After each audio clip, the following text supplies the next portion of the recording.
Welcome, everyone, to the Aging and Spirituality podcast. We're so happy that you're here.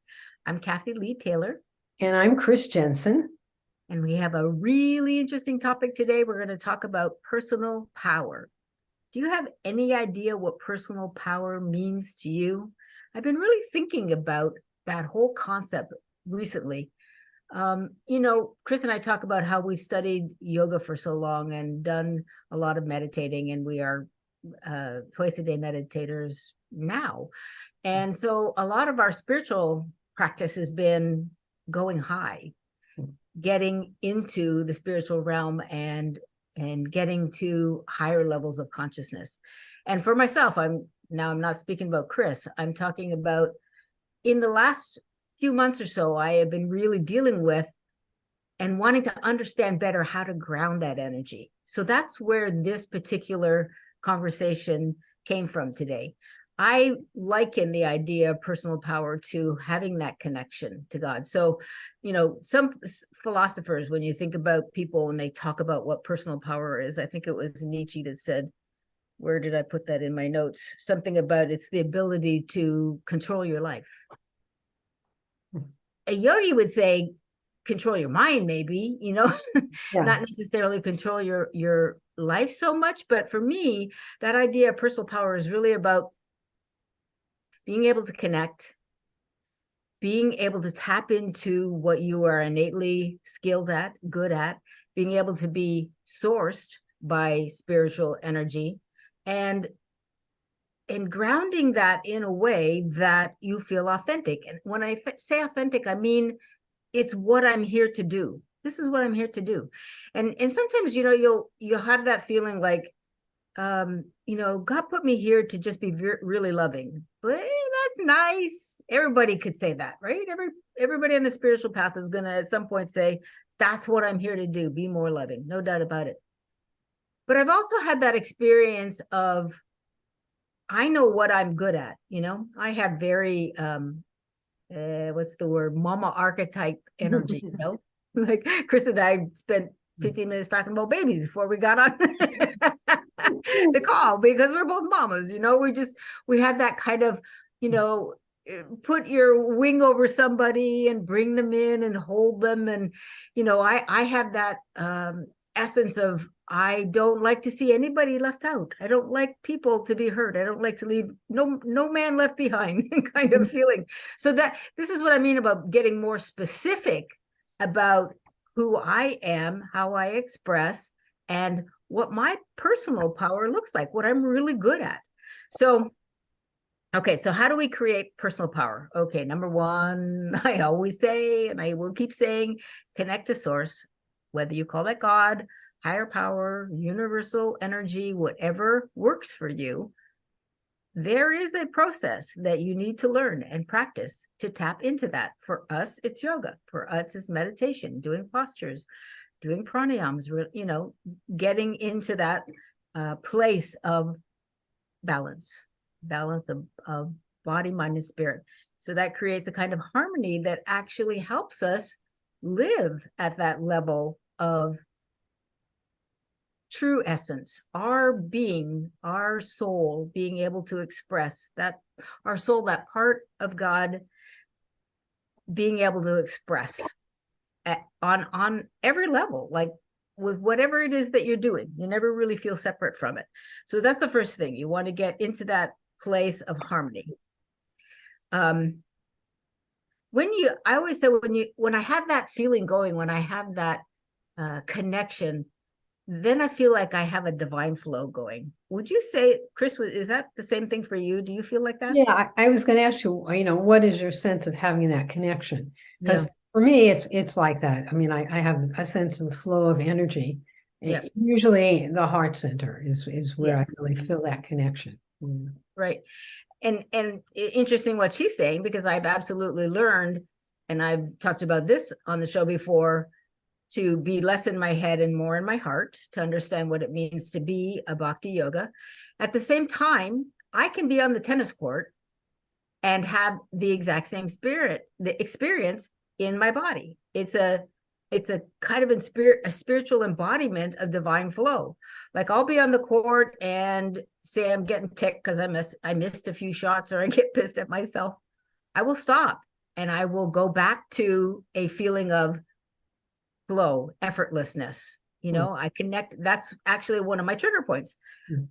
I tell myself, get back to that feeling of hitting the ball effortlessly. Slow down, hit it effortlessly, get back into that flow. And all of a sudden, you're back into that feeling of being connected, and nothing's getting in your way. There's no roadblocks, there's no stumbling blocks. Does that make sense? Yeah, I think the key word there is flow. When you're feeling a flow, like if you're duking it out with somebody, you're not feeling a flow. But if you're on the tennis court and you're playing and there's a flow, it's a more fluid experience, and you're going to be better. Well, and it's how I'm experiencing the tennis game. I'm duking it out with the guy on the other side of the court, but I'm not thinking about him. I'm thinking about hitting the ball. I'm playing my game, That's right? Exactly it. Yeah, and you're having that flow going through you. Right. So the point is, listener, this feeling of personal power is on all levels: mentally, spiritually, physically, emotionally. You feel connected to your essence, a divine flow at all times. And that's what most people on the spiritual path are looking for, is having that harmony and balance. So, okay, so let's see.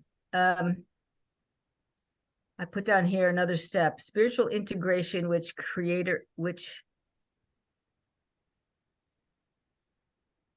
oh, right. Okay.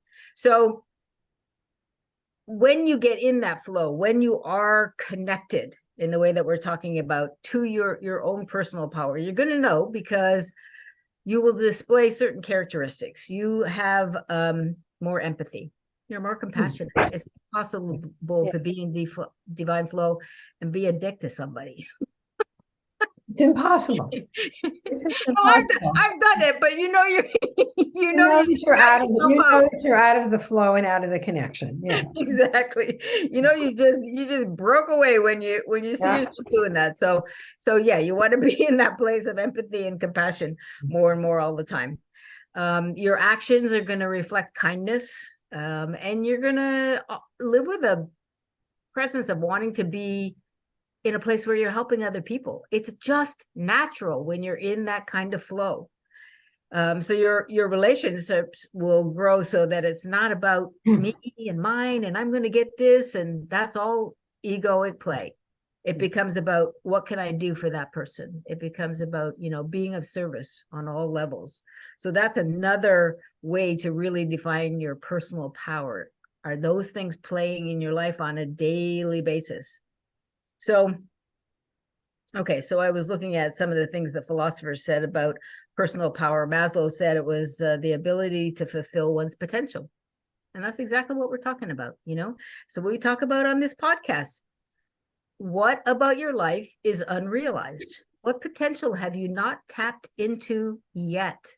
And what potential would you like to tap into? Exactly, because the way to get there is to do this process of finding your personal power, and it will show itself to you, this potential, this thing that needs to be realized. Soul wants you to know, soul wants you to do, it will come through. So focus on that connection. Focus on knowing who you are inside and out. What are my skills and talents and my own desires? And this personal power connection will help you express your own unrealized potential. So, a yogi might say that you overcome your challenges by finding out and defining what your personal power is. That's something I kind of was thinking about. And I just wanted to say a couple things about what personal power does and does not really mean. So let me just give you a couple of things that I put down here. I think that's important, because I think people can misunderstand that into thinking some kind of domination of other people, Yeah. Oh, about controlling. Yeah. Or controlling yourself. That's not what you're trying to do. Yeah. You're trying to tap into who you are and let that express. Right. So, and it feels like what would I say about controlling? Like personal power feels like you're controlling your life because you're not being overwrought by things like your mind taking you away or your emotions creating all kind of drama, and your world is in a state of flow. So you feel like you're controlling it. So those are kind of tricky words, but not in the typical way people are talking about in controlling. Yogis look at that totally differently, right? Right. Okay. So personal power is not something that is given to us. It's something that we create. Again, we're here to find out who we are. And I would even say that, we just open ourselves to it. To who we are. Yeah, because it's there within us. Right. And we just stop blocking it. Exactly. But we're paying attention to it. We're creating it, right? Because we're focusing on it. Yeah. So,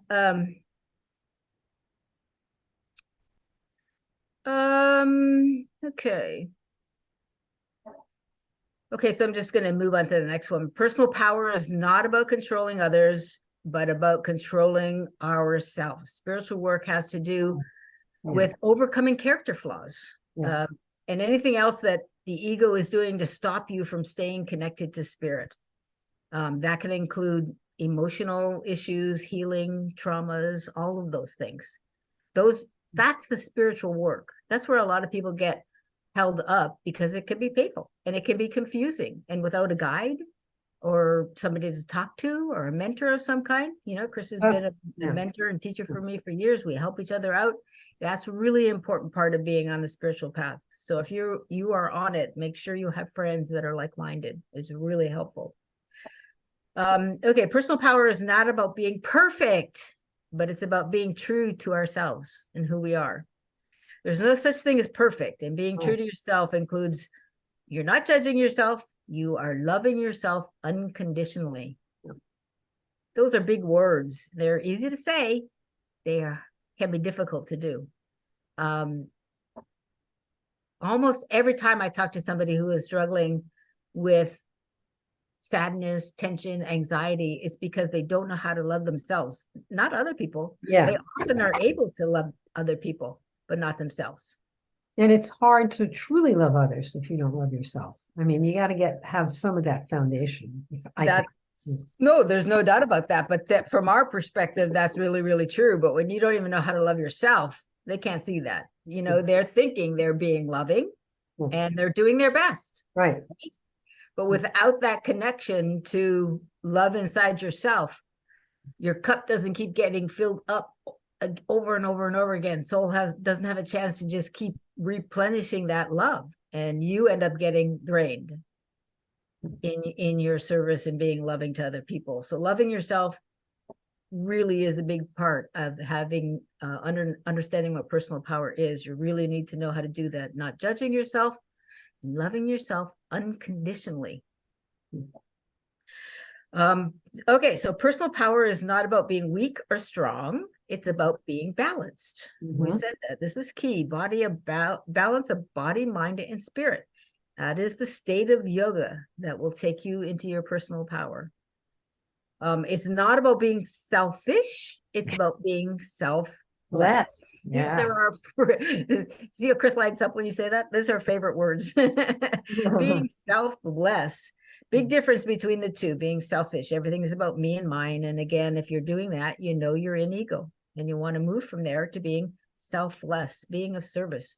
So many times we've talked about that already on this program, and that is, if you're in pain and you're hurting, go out and help somebody else.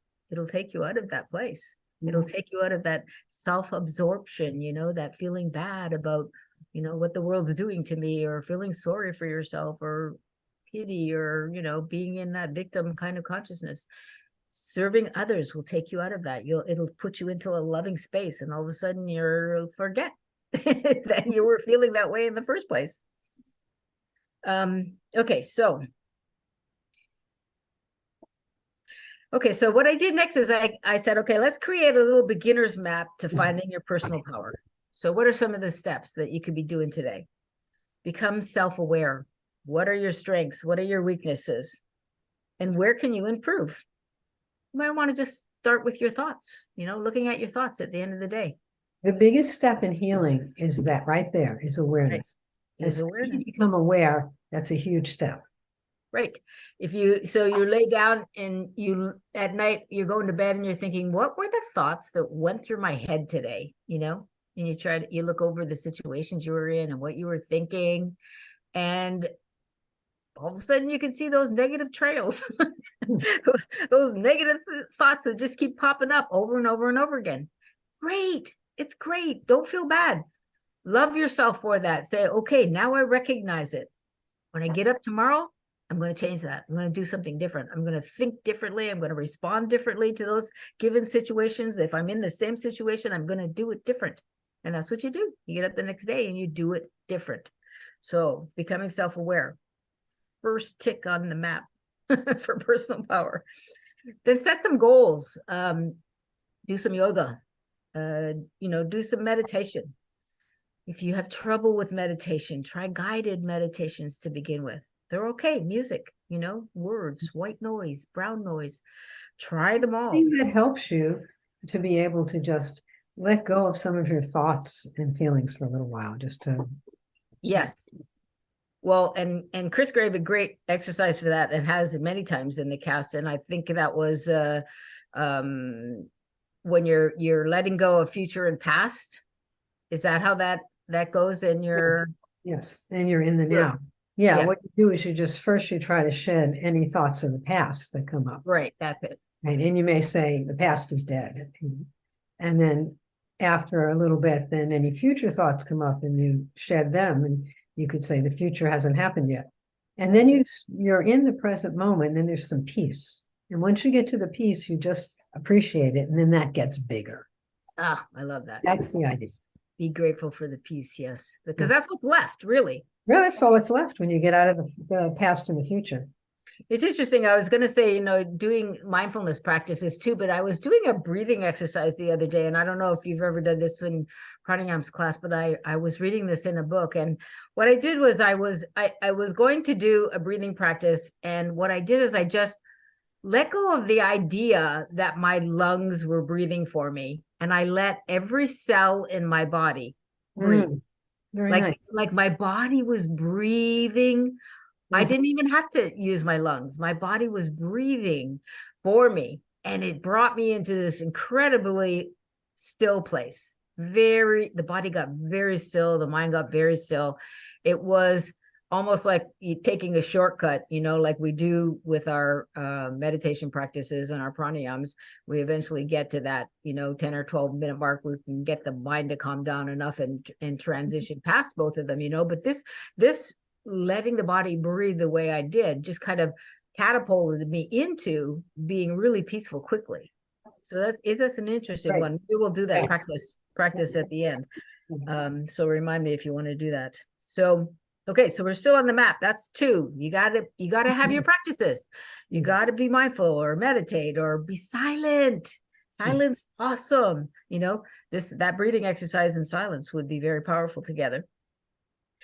Number 3, take risks. Don't hesitate to step outside of your comfort zone and discover things about yourself. You'll be really pleasantly surprised about the things that you can do and be, and you never knew they were in there. Yes. We have such an unlimited potential, and we limit ourselves so much.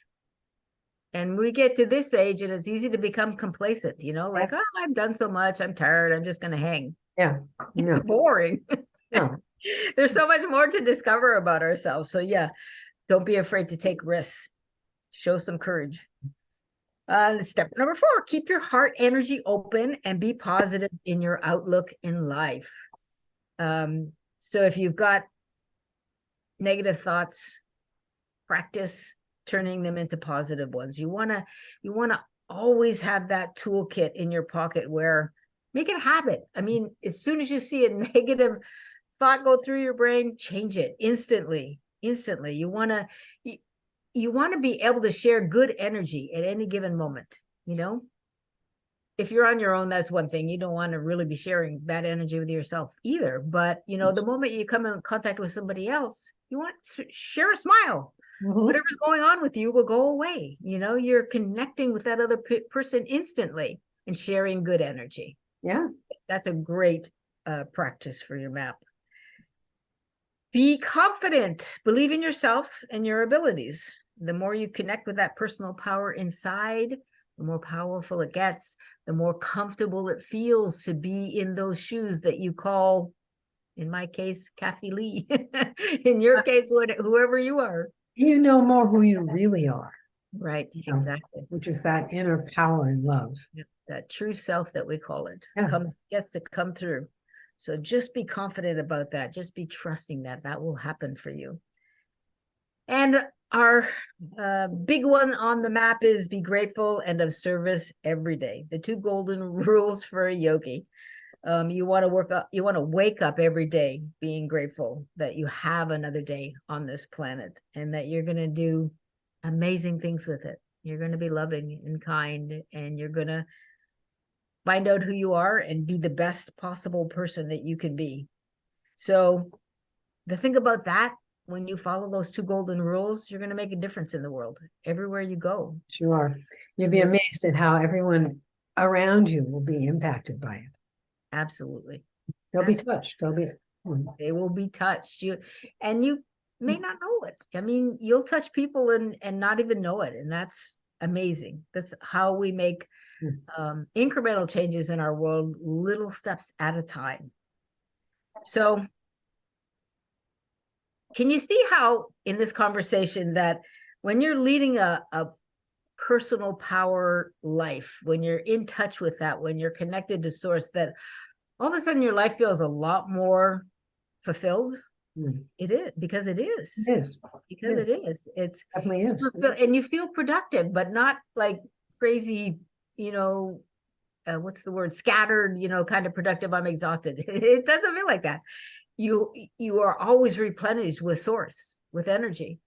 So that feeling productive and fulfilled just is like an ongoing state of being for you. So listeners, go high in your meditation, make your practices daily, morning and night, and learn how to ground that energy. So you know who that soul is and what is wanted from you in this lifetime and what you can do to make the best case scenario out of your life. Oh, yeah. So, yeah. I mean, you'll be controlling your life in a way that you will make a difference. Your footprints will be felt here on Earth. So there you go. Enjoy your personal power. I hope you learned something. Please send us any questions. Have fun with your personal power. Have fun. See you next week. Bye-bye. Bye.